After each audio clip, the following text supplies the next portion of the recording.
And by now you probably know about our mission, delivering impact from AI in 30 days guaranteed. And people kept asking us, what does guaranteed mean? It means you don't pay us if you don't see value in 30 days. We don't even invoice you. Well, how the heck do we do that? We came up with 3 technologies together that help us solve the problem. First, Aible Sense, which is augmented data engineering that allows us to quickly figure out, do we have the right data to start from? Then, Aible Explore, which is augmented analytics, which asks millions of questions of the data and tells us what matters. Are we looking at the right insights? And finally, Aible Optimize, augmented data science and machine learning, so that figure out, are we going to drive the right business outcomes? Because if you don't drive the right business outcomes, it just doesn't matter. And we worked with Intel to run these series of case studies because people find this too good to be true. So we went into various companies across industries, across geographies, and we delivered impact on various use cases, all within 30 days. So I'm looking at this original data set, and the system is telling me it has a really high score, 9.7 out of 10, but it's warning me that the data readiness might be too high. This is what Luis was figuring out, that he needs to pivot, unpivot the data. But Aible has already warned me. So now what I'm going to do is I need to pivot, unpivot this data. But I can't do all that complicated code that you kind of saw. So I'm just going to go in and say pivot, unpivot. And I really just want the countries. Please give me countries. Oh, country name. And boom, it actually figures out what needs to be unpivoted because I told it what I want on the rows. Oh, and yes, I can see the SQL query if I really wanted to, but this is too geeky for me. I'm not going there. I can also do something very simple. Anytime anybody's done anything beforehand, I can just grab that. You should never have to do the same thing twice. So I'm going to grab that. I'm going to grab this thing. And what we are doing here is now my pivot, unpivot is being done. Some data is being excluded. There's some created if then else. Why am I creating an if then else? What we want to have here is figure out, is it good crop yield or bad crop yield? That's what you care about for taking decisions. You don't want complex stuff. So we are going in and saying, is the crop yield better than the average for that crop? If it is, it's good. If it's not, it's bad. That's simple. Now, once that is done, we end up with this data set. I can't click around 500 things. I'm just going to tell me, please tell me what's going on with my data. I just don't know. And I'm going to give it a few seconds, otherwise I'll flip over if it takes too long. But what it's doing right now is there are 499,000 potential graphs you could have drawn. I can't figure it out. It's doing that for me. It's telling me these are the charts you should see. So again, just interest of time, I'll flip over. What it's told me, like for example, the crop kind of matters quite a bit.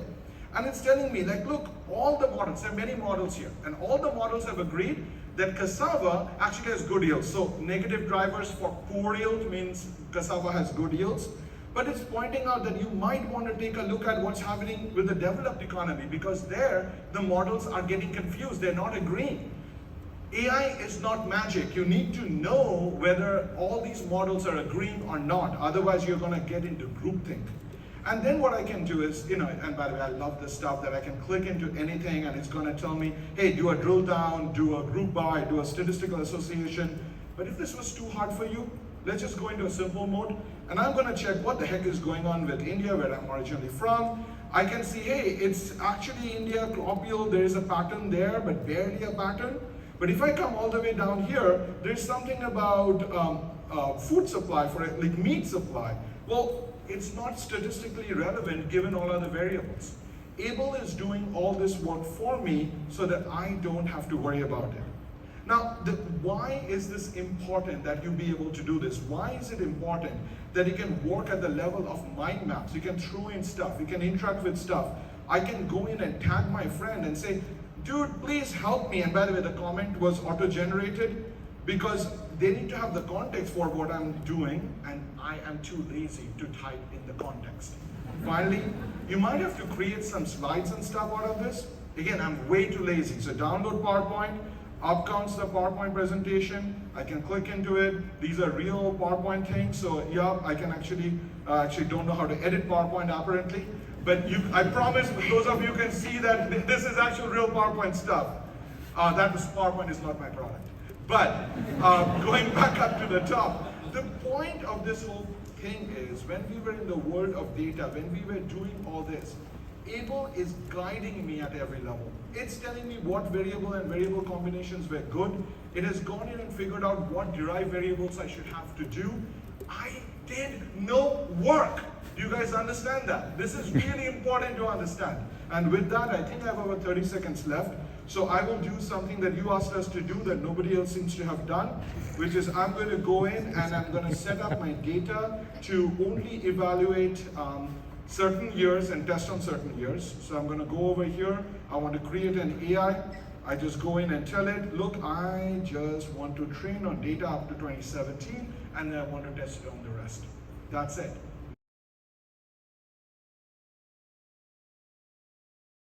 What I did is I switched it to normal human being language, and you'll see more of that in a second. And I'm going to tell it to predict where yield is poor. Why are we predicting that? We are trying to figure out where we should intervene to make the crop yield better. Here's the problem. I'm going to make you watch model training. Why am I going to make you watch model training? Because nobody else will show you that, because it takes too long. What we are doing here is it's serverless model training on the customer's own account. AWS, GCP, Azure, doesn't matter. The model training is being done there. We don't get to see the data. We don't get to see the model. The model will get deployed there. But why am I making you see this? We are talking about the environment right now. How many of you shut down your servers once you're done with model training? Admit it to yourselves. You don't shut it down. You keep it running for 6 months. What we are doing right now is we are bringing up those serverless instances, training them, shutting them down right after that. Second, you saw things like we are talking about, precision, recall, log loss, and what the AI should care about.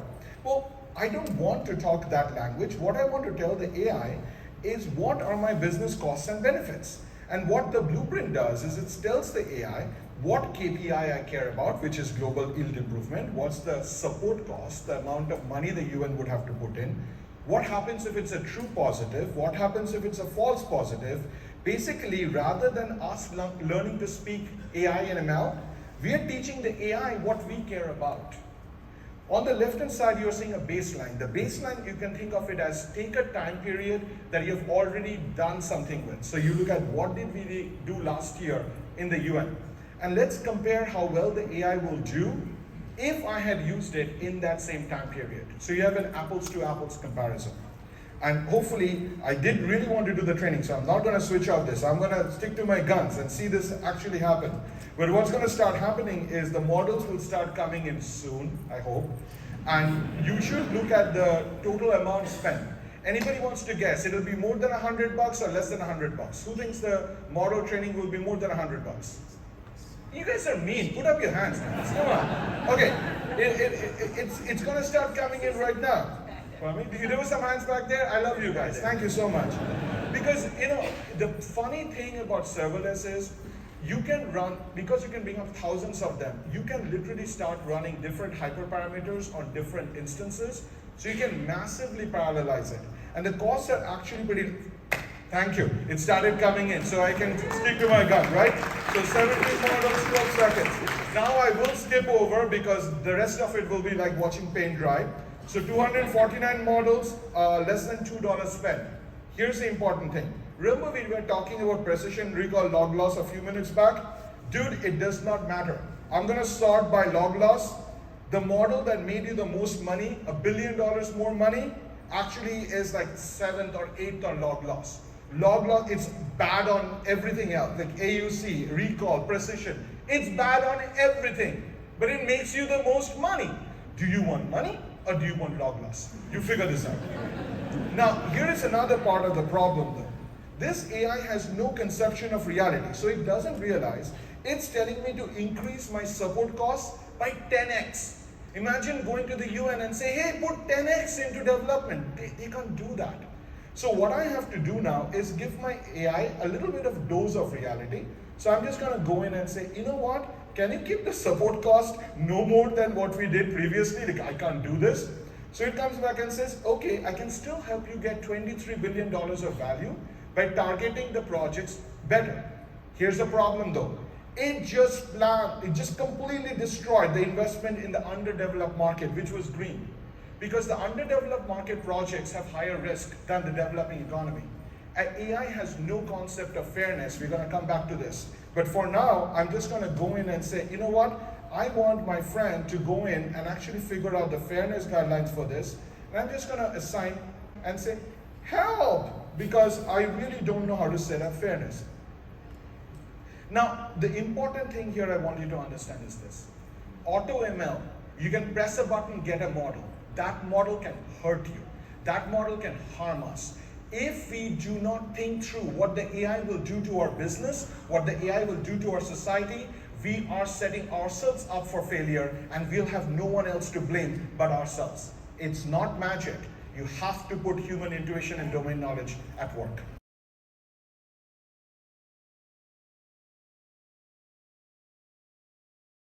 The cool thing about Aible is it deploys models serverless, which means all I have to do is go in and click deploy AI, and that's it. It just takes a few seconds and it's actually done.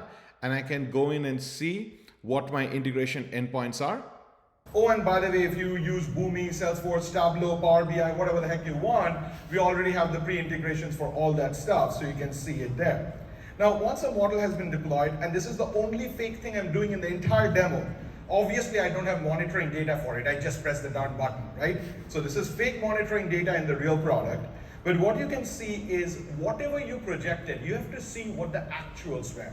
Because you may think an AI is going to do well, but it may not. It tells you that. It will show you something really important. It will show you, are the users following the AI's recommendations?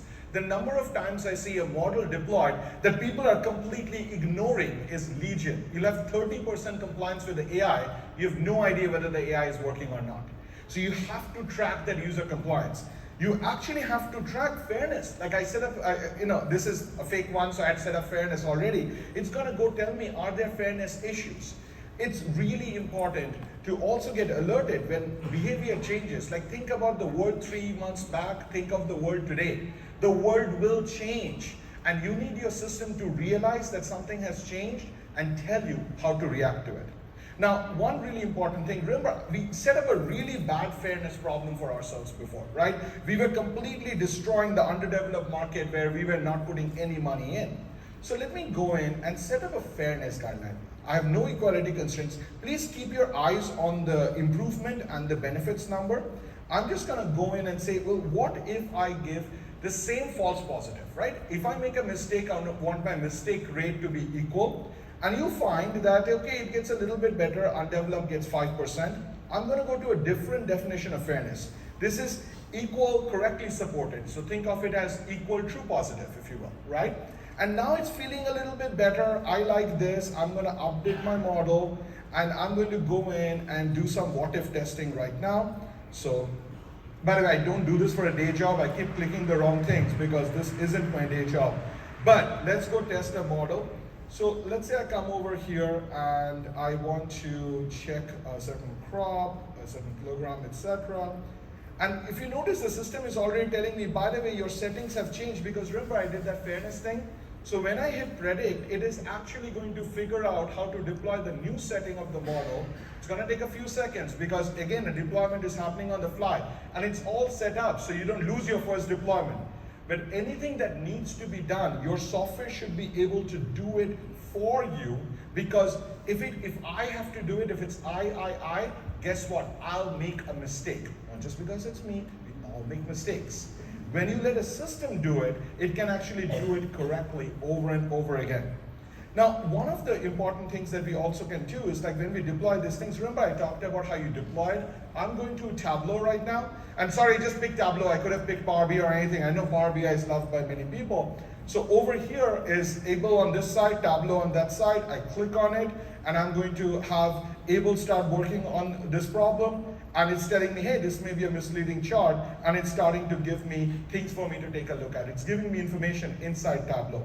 The whole point here is when you deploy models, models have no value unless you get them integrated into the end user applications. They have no value unless you monitor and adjust. And that is crucial over here. Final thing I want to show you, and this is really important to me because I really, explainable AI and all that is really cool, but you need to be able to optimize You need to be able to go in and take a look at what is happening as I change my assumptions. And you'll notice it makes sense to work this percentage of the data in this case. If I go in and change my cost benefit drivers, I'm terrified she's going to call me, so I'm getting a little nervous. Over here, like a hawk, right? When I change the cost drivers, like what is the support cost material? I brought down the cost, the optimal point changed. Imagine there is a huge inflation problem. My cost went up, the optimal point changed. Your AI cannot be static because the world is not static. So let's just move away from this world of the human has to do it all, because look, we are good at understanding things, we are bad at doing things.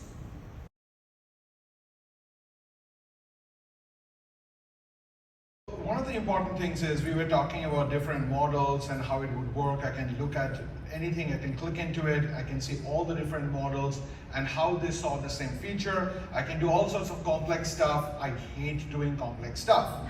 To stick with the theme of me, myself, and Aible, I'm just going to click a button and download a darn PowerPoint. So it actually goes in and puts down what has been done. This executive summary is being auto-generated.